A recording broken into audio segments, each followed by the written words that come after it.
Hello, everyone. This is Gruesome Herzog. My very special guest today is actress, writer, producer Rodleen Getsic. She played Bunny in The Bunny Game. How's it going, Rodleen? Hi, I'm glad to be here this morning with you, Gruesome. Thank you very much for taking your time for me. I basically have you on here for one of the hot items. What's going to be even hotter once people get a chance to see it is The Bunny Game. There's a lot of mystique and things surrounding the film. As you know, I reviewed it and watched it, and I said it's probably one of the most disturbing films I've seen in a long time. And I don't mean that in a bad way. It's just the way it was made and what you see. I gave it a big number. If I remember correctly, I think I gave it a 9 out of 10, I think that's what it was. I think so. But it's a heavily... your mind works in mysterious ways. Don't you agree, Rodleen? Something that's mind? Anybody's mind. It's something, yes. Something so disturbing, but you still give it a high score because that's basically you want to watch a movie that's actually going to affect you in one way or another. That's how you know it's good. So that's how I judge my movies. But anyways, I'm sure you got some good stories because this movie's was in the making for quite some time. If you want to, you can give the listeners an idea of the experience that you had making it, and you can say whatever you want. Okay. Well, yeah, the movie, we prepared for the movie for quite some time, for years, but the actual filming of it took place in about 13 days. Okay. It was a very, very boom, bada bang shoot. Right. But prior to that, we prepared for many years. I mean, the story is just, on and on. We'd started to do the film in 2005 with another lead actor who's going to be the antagonist or whatever you call it. And he ended up backing out right before, 2 weeks before production. Wow. He got freaked out. He actually wouldn't talk to Adam and I about it at all. He had a full beard and long hair for the part, and he shaved completely and would refuse to talk to us. All he said is that he shaved and he's done. He's not doing the film. That was Greg Gilmore. Well, Greg Gilmore is Jonas, and he's in the next film that Adam's putting out. But he ended up, working with Adam. But the reason why he didn't want to do the film, he said, was because of me. He was afraid that something really bad was going to happen, like he could kill me. Right. Yeah, because actually, what people don't realize, there wasn't no script for this movie, none whatsoever. Right. It was improvisational. Right. And the guy that did do it, I think he was a very talented actor. I mean, some of the stuff that he does. Are you talking about Renfro or Gilmore? I'm talking about. No, I'm talking about Renfro. Yeah. Yeah, Renfro, the guy who actually did end up playing Hog. Well, I got some stuff to talk about Gilmore too. Okay. He's a phenomenal actor too, but I'll get in detail of that too. But with Renfro is. What made Bunny Game to me so creepy and disturbing is the fact is I'm in that truck driving world, okay? So we have a connection there. Oh, yeah, that's right. Okay? And the stuff that he would do, like he would walk to the end of the trailer, lean against a wall, smoke a cigarette, like I did, all truck drivers do it, and it was so surreal.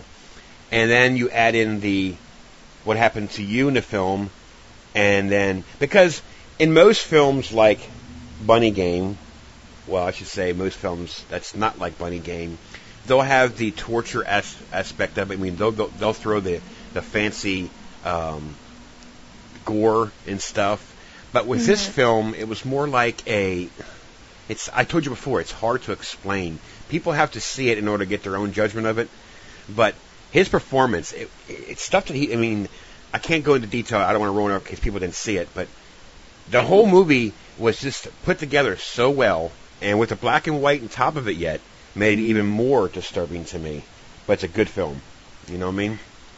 Yeah. Yeah, and Jeff Renfro, who plays the hog, the truck driver, he is a truck driver in real life, and he really knows, he knows what it's like to be a truck driver because he's put in like hundreds of thousands of hours as a teamster. And he's actually genuinely a really, really nice guy, like truck drivers are. I mean, I'm out here on the road right now, driving. I like driving with the trucks, and it just reminds me of all the years of my connection with truck drivers and how much I love them. And when I was younger and I used to drive a lot around when I was a teenager, I would drive, from state to state and explore and stuff. It was like, I would always drive with the truck drivers, and I had this old Maverick, 76 Maverick that would overheat all the time at the radiator. But these guys, the truck drivers, they would like be contacting each other with their CBs and following me and making sure I was okay and stopping. And they're like, you got to just keep driving through because the desert's too hot to drive during the night. We'll help you. Yep. So sweet. Yep. Yeah. That was a tangent, but no, it's fine. No, it's fine because if you ever watch BJ and the Bear, since you mentioned about the truck drivers. Oh, I remember that, but I don't really. It was a long time ago. Or actually, I'm wrong. Convoy, where each trucker talked to each trucker. Yeah, that's a. Yeah. Like cool. I said, I just can't wait to see this thing get out there and for people to see. Because I'm telling you something, anybody who watches this, I don't care who you are, you can say anything you want, you're full of shit. If this movie does not disturb you in one way or another, then you're not human. You're not human. That's all I have one of my truck driver friends. He came over to watch it at my house through private screening, and he brought his roommate over. Well, my friend chickened out, the truck driver. He decided he did not want to watch it because I kept telling him, I'm like, you can't get up during the middle of this film. You're going to have to watch it. We can't pause it. You got to endure this film because if we stop it, there could be some bad repercussions, really energetically. Right. And it just really freaked him out. I think it voodooed him out, and plus he's a truck driver, and he's like, I don't want to see you hurt, Rodleen. And I'm a truck driver, and I'm a nice truck driver. Well, I made that same statement to you after the review. That's right. And I said it in the review. I said I should have waited to talk to Rodleen after I watched this film and not before watching the film, because it gave me a different feeling watching it. I mean, we all understand that it's a movie. You have to separate realistic to movies, but it's hard to explain. I told you before. I mean, people have to understand what you see in this film is not your typical horror film. It's not your typical torture, hostile film. This is it looks very, very real. I mean, it's not, you understand what I'm saying? It's not blown out of proportion. It's actually what happened to you. It happened to somebody, I'm sure, somewhere along the world. Yeah. It's creepy. Well, and it is really looking at the what ifs of a girl that's been abducted, because I've had real life experiences where I've been abducted. I've been in very dangerous situations in my youth, and I've even gotten a ride with truck drivers. One truck driver looked over at me while we're driving down the road. It was on the 101 going north down by Lompoc, Santa Maria, California. And this truck driver looks over at me and he's like, Rodleen, God wants me to ask you if I can have sex with you.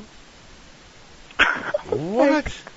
Can you let me out now, please? No. The answer's no. And, I was blessed because he let me out.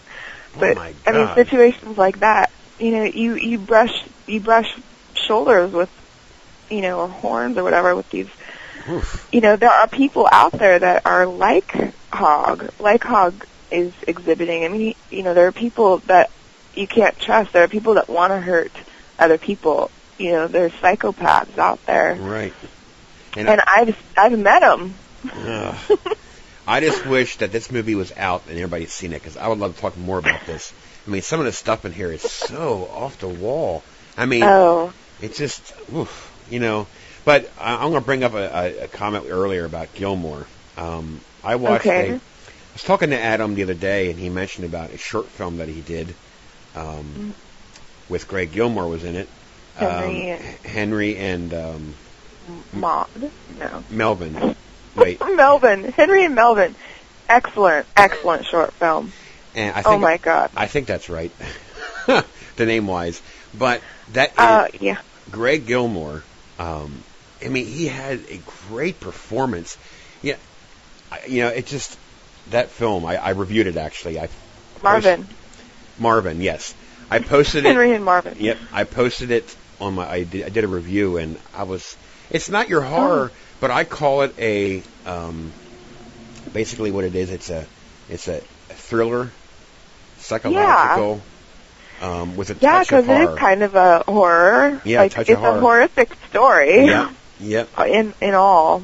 And that's where I gain respect for Greg Gilmore, because the role that he played there, it's not easy to do. He didn't say very much, but it was so unique on how he taught poor Marvin how a red sticker to push. That was clever writing.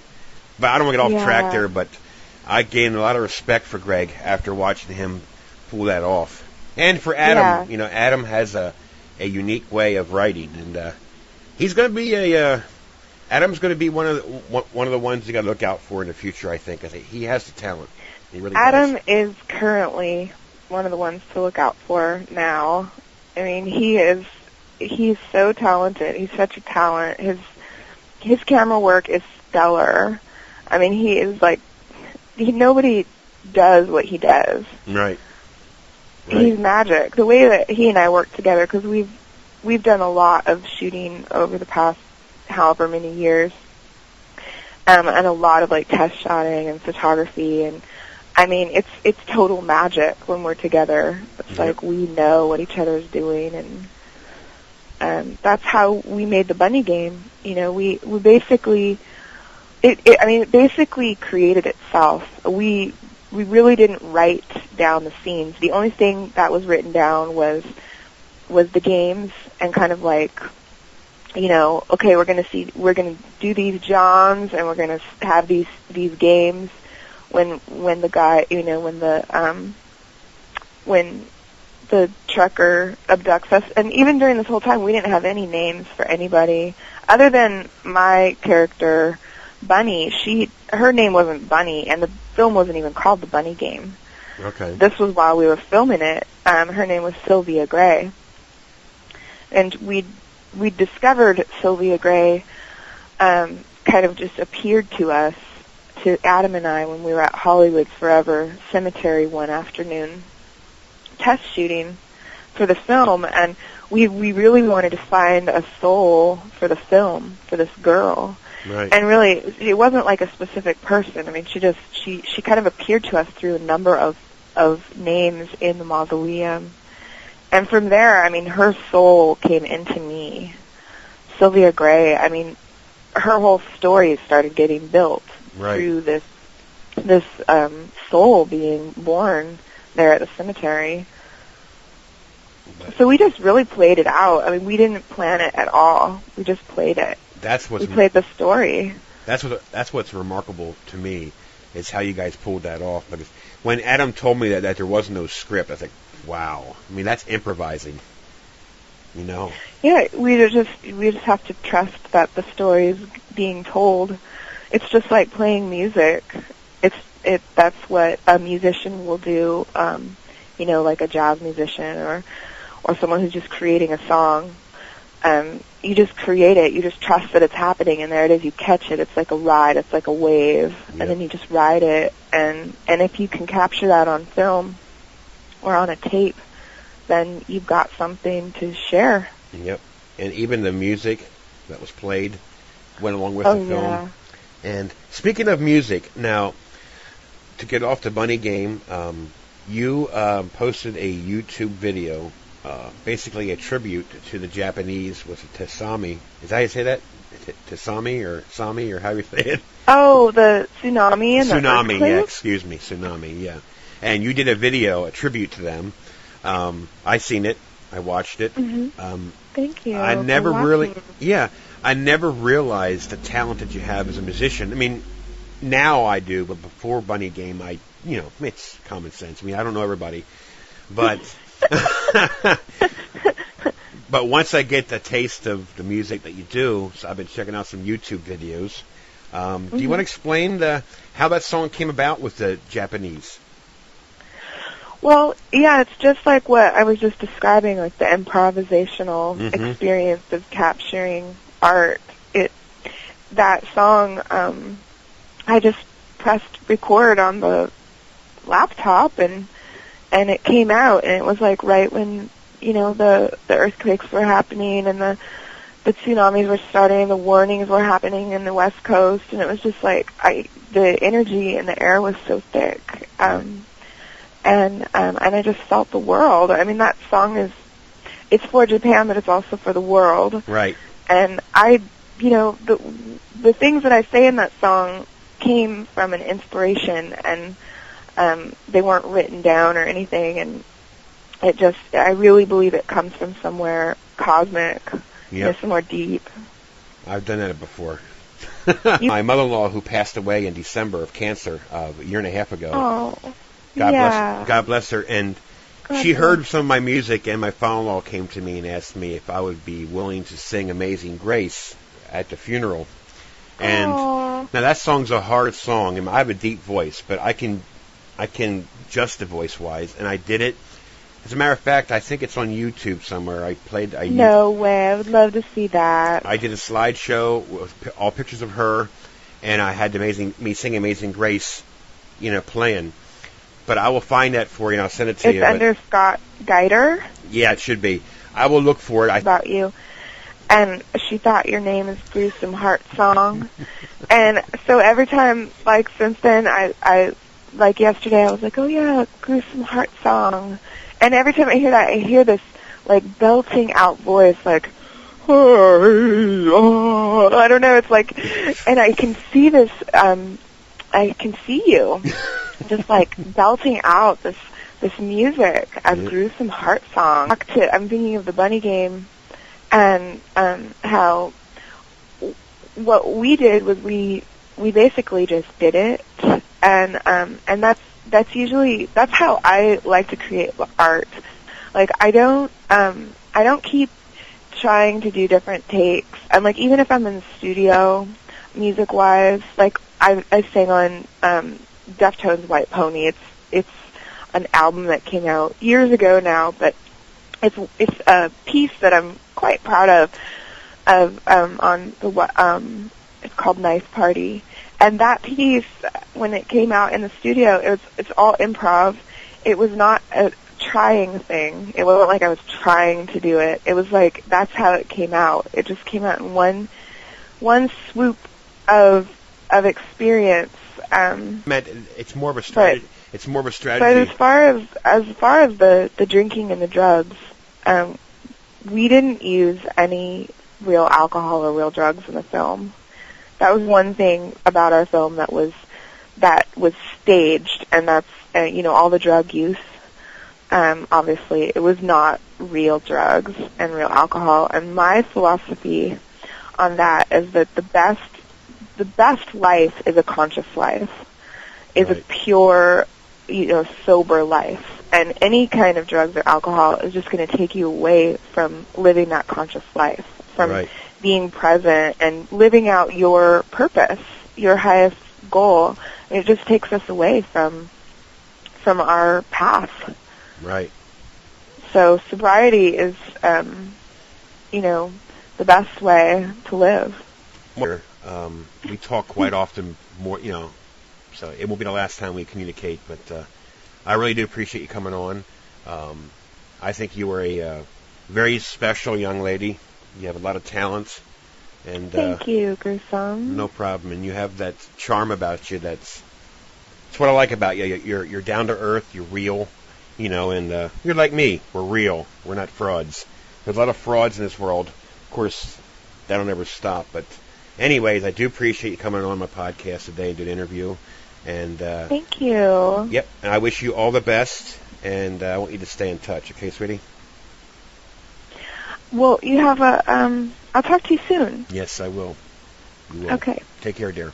All right. Have a See good ya. day. Bye. Bye-bye.